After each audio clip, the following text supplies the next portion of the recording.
Have you ever stopped to think what your clothes are actually made of? We've been told that workout clothes make us perform better, that polyester is the top choice of fabric, and that natural fibers are out of style. But is any of that true? Today we are talking about the myths of the fashion industry and what is actually good for our health and bodies and the environment. So let's get into it. I really started questioning my own wardrobe when I was listening to a podcast and they were saying that our skin can absorb the plastics that are in like polyester and disrupt our hormones. And I am on a hormone journey, so this really stuck out to me. And once I heard this information, it started making me really think about how the clothes made me feel. I wear a lot of yoga pants because I work from home. I'm going to the gym a couple times a week, and so I just happen to gravitate towards yoga pants, and I was noticing that it made me smell weird. My legs were always itchy and it just didn't feel right on my body. So that was a really big wake up call for me. So what are natural fibers? Let's define that. These are fabrics made from animals or plants, and this includes fabrics like cotton, linen, hemp, wool, angora, cashmere, silk. And unlike synthetic fibers, which are made up of polyester, nylon, spandex, elastane, and then we have semi-synthetic fibers, which are like rayon, bamboo, tencel, lyocell. Cotton is my number one choice for any sort of fabric that I'm putting on my body, specifically 100% organic cotton, because that means that it has not been sprayed when it's in the field in a crop with pesticides. Cotton is very breathable, it is soft, and it is a great option. I would also recommend normal cotton. Just be aware that they do get sprayed with pesticides. It's better to get your normal cotton from like a thrift store because it's most likely been washed a bunch of times, so hopefully the pesticides have like gotten out of there, but just be aware. Linen, which I haven't dove too deep into, like personally wearing linen because I haven't found anything yet. Linen is actually antibacterial and gets softer with each wash. Wool regulates temperatures and resists odors. So all of this sounds really great. Why aren't people actually wearing these clothes? Why are they still gravitating towards the plastic? Let's talk about it. So the first myth: sweat-wicking is good for you.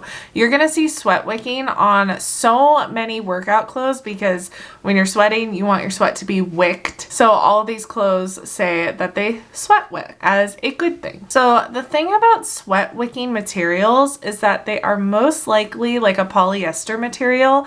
Polyester is made from petroleum, which turns into plastic. So really what the polyester is doing is trapping the sweat, not letting it breathe. And that also means that it's trapping bacteria. So that's why when you're wearing polyester clothing, you're gonna be a little more smelly. Maybe you won't seem as sweaty, but it's just because it's trapping the moisture into the clothing onto your body. If you're gravitating towards workout clothes, try to grab something like organic cotton or merino wool. These actually regulate your body temperature, or temperature, I don't know about your body, but your temperature, how you feel, and regulate odors. Like, you're not gonna be all stinky unless you're a stinky person, but it will be not as bad. Like, it won't cause smell. Okay, myth number 2 is that polyester is more durable. It is actually more harmful in the long run in general. Polyester clothing usually takes around 200 plus years to degrade, so it's getting sent to these big landfills of clothing.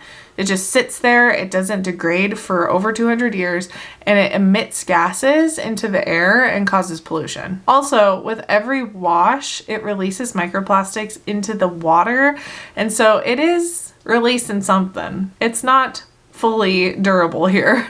Also, if you've ever been like me and have purchased from Shein in the past, the polyester clothing doesn't seem to last as long as the cotton pieces that I have.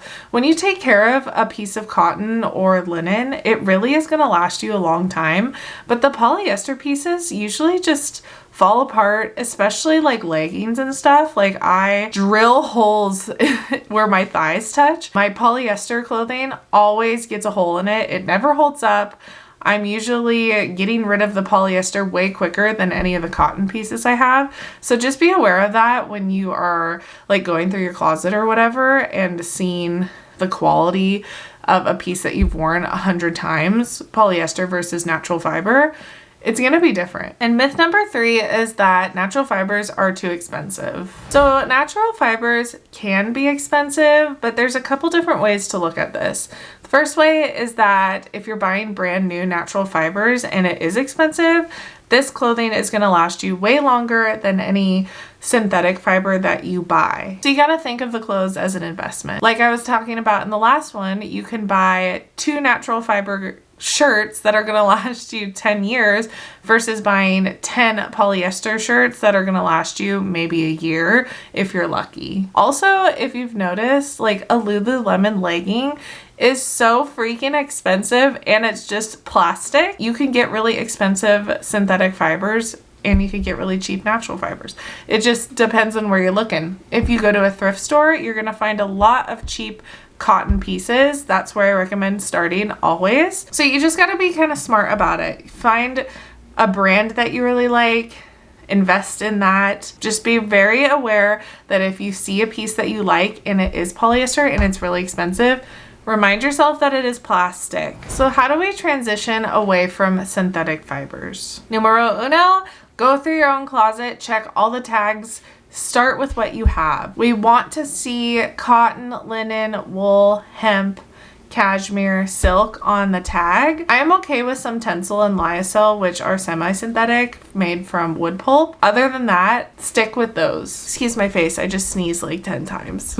My next tip would be to replace your basics first. Replace what is touching your most valuable parts of your body first. So replace your underwear, replace your bras, replace basic shirts, replace your workout clothes. We want to protect our body, so no plastic on those spots. I would say to start shopping at secondhand stores, go to your local thrift store, check all the tags before you purchase the item. This is gonna save you a lot of money in the long run if you just put in some work and go to a thrift store.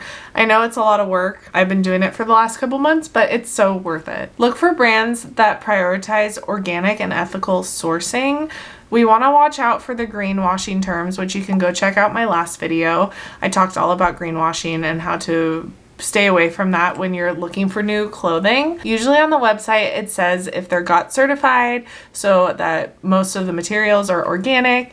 You want to see where they source it from. You can go to Import Yeti and type in the company to see where they get their clothing. Some brands that I like are Packed, Mate the Label, Organic Basics, Just Wear Cotton, and I have made a couple TikToks of different brands that I like, so you can go check those out. Just remember to check what the fabric is in the clothing before you purchase it, even if it's from those websites, because sometimes they sneak in like 50% polyester. You never know. So I hope this helps you make informed choices when purchasing new clothing from now on. So if you found this helpful at all, please give me a like and subscribe to my channel. I make videos every week about natural fiber clothing. So I will talk to you guys soon. See you later.